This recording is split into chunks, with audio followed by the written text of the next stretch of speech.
नमस्कार साथियों, स्वागत करते हैं आईएएस वॉरियर्स में। और 71st बीपीएससी फाइनल आंसर की कल रिलीज़ हुआ है। उसके बाद से लगातार मैसेजेस आ रहे हैं कि सर मेरे इतने मार्क्स आ रहे हैं, हुआ कि नहीं।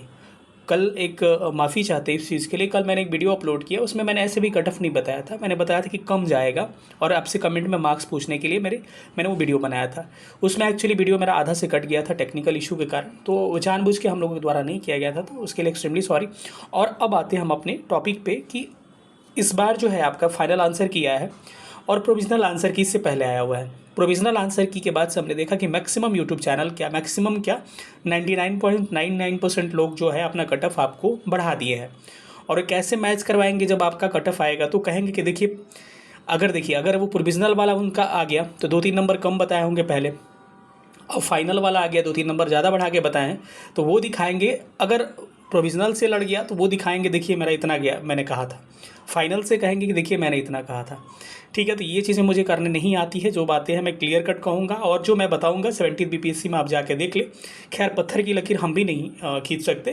खैर वो आयोग डिसाइड करेगा कि कट ऑफ क्या होगा और स्टूडेंट का कंपटीशन डिसाइड करेगा कि कट ऑफ क्या होगा। ठीक है, तो हम लोग बस एक प्रेडिक्शन बता सकते हैं, लेकिन हम लोग का प्रेडिक्शन जो होता है लगातार, आप दरोगा के देख लीजिए पीछे, चाहे बीपीएससी का देख लीजिए, लगातार सही होता आया है और उम्मीद कर रहे हैं कि इस बार भी सही ही होगा। और एक मैं बात बता दूं कि कई लोग को ऐसा मतलब कि लग रहा होगा कि शायद कम बताएं हम, तो कोर्स के लिए मैं आपको क्लियर कर दूं यहाँ पर कि हमारा अभी कोर्स कोई नहीं आने वाला है। जब तक मेरा रिजल्ट नहीं आ जाएगा तब तक मेरा कोई नया बैच नहीं आने वाला है। आरोही जो 1 पॉइंट वो चल रहा है, वो ऑलरेडी हमारा 2 बैच चल रहा है, जो कि पीटी के बाद प्रोविजनल आंसर की और के बाद जो बैच मेरा स्टार्ट हुआ था, या फिर कह सकते हैं कि रिजल्ट आने से पहले जो बैच स्टार्ट हुआ था। अब कोई हमारा बैच स्टार्ट नहीं होने वाला इधर। आपको जब रिजल्ट आएगा बताएंगे रिजल्ट कब तक उम्मीद है, उसके बाद ही हम लोग कोई बैच लेके आएंगे जो कि कंफर्म रिजल्ट हो जाएगा, वही लोग इनरोल कर पाएंगे। ठीक है, तो यहाँ मेरा कोई मकसद ऐसा नहीं है कि बैच से आपको मैं प्रचार करके लोभित करके कम बता के मैं आपको इनरोलमेंट करूँ। कई लोग उधर बता रहे होंगे कि शायद बैच के लिए, क्योंकि उस समय हमारा बैच था, लेकिन अभी आपको बैच कोई नहीं है। तो आपको पता होगा कि मैं जो भी बातें कहता हूँ मैं क्लियर कट कहता हूँ। शायद किसी को बुरा भी लग जाता है, किसी को अच्छा भी लगता है, लेकिन मैं इस सब चीज़ में लटर पटर वाला काम नहीं करता हूँ। ठीक है, तो चलिए हम लोग देखेंगे, कट ऑफ के बारे में डिस्कस करेंगे। सबसे पहले मैं बात करता हूँ कि देखिए रिजल्ट के बारे में भी डिस्कस करेंगे। अब देखिए मार्क्स कैलकुलेशन को लेके बहुत सारे लोगों को प्रॉब्लम है, सारे बातों पे, क्योंकि मुझे पता है ना कि स्टूडेंट के साथ जेन्युइन प्रॉब्लम क्या है, केवल वीडियो बना देने से नहीं होता। कई लोग अपना मार्क्स कैलकुलेट नहीं कर पा रहे हैं डिलीट होने के बाद से क्वेश्चन। कई लोग 5 डायरेक्ट जोड़ ले रहे हैं, कई लोग कुछ कर रहे हैं, कई लोग कुछ कर रहे हैं। तो चलिए हम सीधे आते हैं और एक पहले मार्क्स कैलकुलेशन का तरीका मैं बता दूं, उसके बाद से हम लोग डिस्कस करेंगे कि आपको कट ऑफ क्या आ जाएगा, क्या क्या फैक्टर डिपेंड करेगा इस बार फाइनल आंसर की के बाद से, और आपका हर बार से कम जाएगा कि ज़्यादा जाएगा, ये भी हम डिस्कस करेंगे।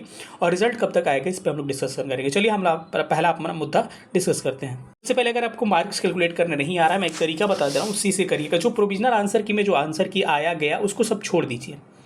ठीक है, जो आपके फाइनल आंसर की में आया है उससे आप आंसर मिलाइए। और आपको क्या करना है सुनिए, अगर आपने 130 क्वेश्चन अटेम्प्ट किया है तो बस आपको इतना चेक करना है, क्या बदला क्या नहीं बदला वो अलग बातें हैं। बस आपको इतना चेक करना है कि 130 क्वेश्चन जो आपने अटेम्प्ट किया, उस 130 क्वेश्चन में जो 5 डिलीटेड क्वेश्चन है, क्या उसको आपने अटेम्प्ट किया था या नहीं किया था। बातें समझ में आई।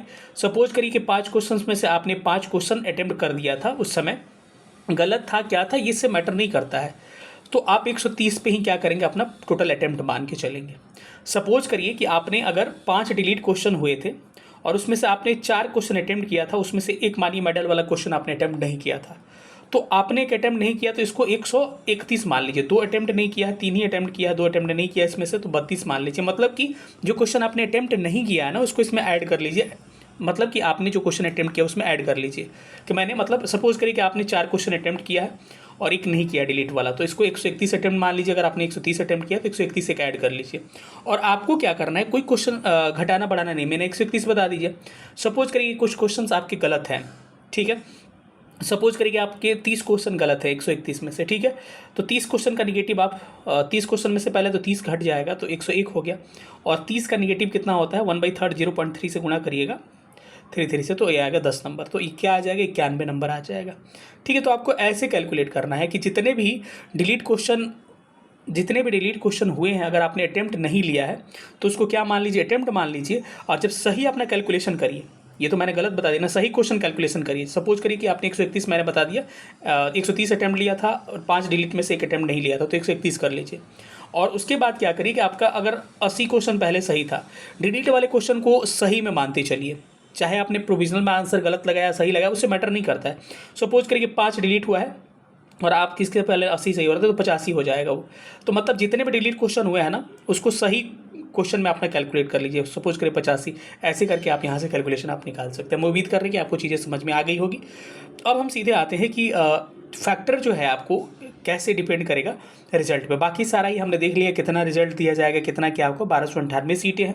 पेपर का लेवल जो है मॉडरेट टू टफ रहा इस बार का, टाइम मैनेजमेंट में प्रॉब्लम हुआ, किसी को मिस्टेक हुआ, 70 का कट ऑफ 91 रहा था। ये सारी चीज़ें मैंने देख लिया। अब हम देखते हैं कि जो क्वेश्चन डिलीट हुए हैं ना और जो क्वेश्चन चेंज हुए हैं उसको देखिए कि क्या इम्पैक्ट डालेगा। देखिए सिंपल सी बात है कि जो क्वेश्चन डिलीट हुआ है ना, तो आपको सबको पता है 5 क्वेश्चन कौन सा डिलीट हुए हैं।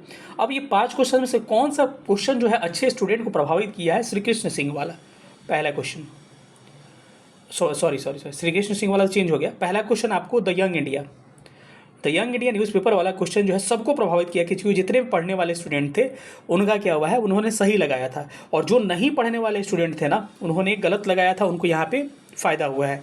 जो बातें हैं मैं एकदम क्लियर बोलूँगा, शायद बुरा लगे किसी को। दूसरा चीज़ है, जो भी प्रोविंशियल गवर्नमेंट वाला जो क्वेश्चन दिया था सुभाष चंद्र बोस वाला, उस क्वेश्चन में भी लोग भले बाद में दावा करें कि प्रोविंशियल लिखा था, ये लिखा था, वो लिखा था, लेकिन सच्चाई ये था कि वो क्वेश्चन गलत अटेम्प्ट करके आए, हरिपुरा और उसमें दोनों में कन्फ्यूज़न हो गया कि हरिपुरा था कि कब 38 में हुआ था कि 39 में। वो क्वेश्चन उन्होंने गलत अटेम्प्ट किया, जिसके कारण उनको वो क्वेश्चन ही इंग्लिश में गलत निकल गया, तो उनको वहाँ भी फ़ायदा हो गया। तो वहाँ पे जो भी पढ़ने वाले स्टूडेंट है ना, वहाँ उनको भी सुभाष चंद्र बोस में भी नुकसान हुआ है। ये 2 क्वेश्चन एकदम फिक्स है जिसमें सबको नुकसान हुआ है। अब रहा था तीसरा क्वेश्चन, आप मान के चले तीसरा क्वेश्चन डिलीट हुआ पाइराइट्स वाला। पाइराइट्स वाले ने में भी मैक्सिमम लोग सही इसका आंसर दिए थे, तो इसमें लगभग आप बैलेंस ही चलिए। इसके अलावा चौथा क्वेश्चन एक आपको डिलीट हुआ है, मिडल वाला क्वेश्चन डिलीट हुआ है।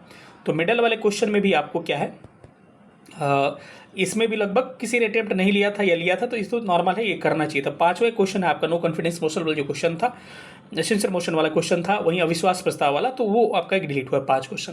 तो ये 2 क्वेश्चन बड़ा इंपैक्ट डाला है और सबका नंबर घटाया हुआ है। ठीक है, इसके अलावा अगर चलते हैं चेंज क्वेश्चन में, तो चेंज क्वेश्चन में आप श्री कृष्ण सिंह वाला सबको परेशान किया है, सबके नंबर घटाया है। द यंग इंडिया सबके नंबर घटाए हैं। कुछ क्वेश्चन से का दो जो है जो उस फेवर में गए हैं। तो मेरा यही कहना है कि आपको भले लग रहा है किसी के नंबर बड़े हैं, मैंने देखा है किसी के 5-5 नंबर भी बड़े हैं, लेकिन मैंने ये भी देखा है किसी के 4-4 नंबर घटा भी है, और किसी का मैक्सिमम का एवरेज देखा जाए तो 1.33 के करीब में बढ़ा है। ठीक है, तो यही एक मोटा मोटी अनुमान रहा, लेकिन मैं कट ऑफ जो बताने वाला हूँ यहाँ आप हम देखिएगा और इसी पे हम लोगों का आगे होगा। चलिए, कट ऑफ हमारा यही है। हम अपने कट ऑफ में कोई बदलाव नहीं कर रहे हैं। जो हमने प्रोविजनल आंसर की के समय कट ऑफ बताया था, कट ऑफ आपका उतना ही रहेगा, कोई कट ऑफ में बढ़ोतरी देखने को नहीं मिलेगा। और कट ऑफ जो होगा यूआर का 82 + -2 होगा, यानी कि ये कट ऑफ जो होगा 80 से माइनस मतलब कि 80 नीचे हो गया, 82 से 2, और प्लस मतलब कि 84 के बीच में हो जाएगा। ठीक है, वही अगर फीमेल का देखिएगा तो 73 + -2 यानी कि 71 से लेकर 75 का इनका रेंज होगा। ईडब्ल्यूएस का देखिएगा तो 76 + -2 यानी 74 से लेकर ये 78 का रेंज होगा, और फीमेल का देखिएगा ईडब्ल्यूएस में तो ये 66 से लेकर 70 का रेंज होने वाला है। बीसी का देखिएगा 70 + -2 यानी कि रेंज इनका 75 से 79 हो गया, और ये बीसी फीमेल का देखिएगा तो 67 से इनका कट ऑफ का रेंज हो गया 71।